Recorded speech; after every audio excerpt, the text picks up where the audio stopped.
lii de du jàmm oto daal kenn mënu ko am tey. waa mais fan nga jëm. rond-point ba laa jëm. waa chauffeur fii nga rond-point bi ñaata la. waa 300 la mais 300 la.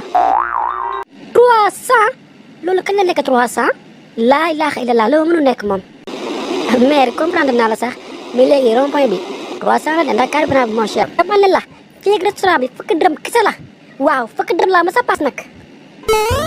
yow mais tamit nag jëm xam na ne léegi fii restaurant bi 300 la léegi nag. yow xale bu jigéen bi waxuma ak yow gënal sama wax sëfër bi lay waxal dégg nga li ma la wax naa la ko nag. fukki dërëm laa xam ci paas te moom laa ma sa paas te moom laay paas. waaw mère léegi garaawul boo amee 100 francs rek jox ma wax di jeex. dama ne fukki dërëm lay paas laa wax fii ak rond-point bi fukki dërëm lay paas.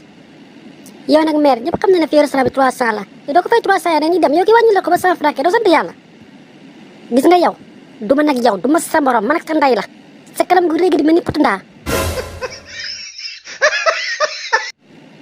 waaw mère léegi garaawul léegi jëlal paas ma may la loolu amul benn problème. may paas déedéet gis nga yow yaa ngi def sa kanam gi ne pot bi accidenté génn ci laa la wax. dama ne la fukki dërëm laa lay fay saraxu ma la ko ñaanu ma la ko dama la koy fay ba mu mat waaw dama la koy fay ba mu mat laa la wax. ah yow nag mère bëri nga histoire de bëri nga histoire nag moom. waaye chauffeur yow su ma bëri histoire ngay tudd yow ah su ma bëri histoire ngay tudd yow léegi mu leer yow léegi tey mu leer xaaral ma rek ma woote léegi mu leer yow.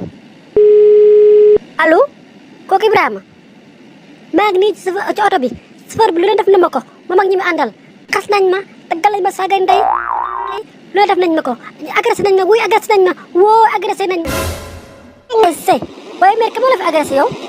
waaw waaw yéen a ma agressé laay tey yam ngeen client bu nga du jëkkale tey. yow yaa agressé sama yaay yow. waaw maa ko agressé maa tey. yow loo nga may tontu yow loo nga may tontu. maa agressé sa yaay maa tay laa la wax dalaa naqari yii am na problème nag kii daa mi dal dañ karaté kaa de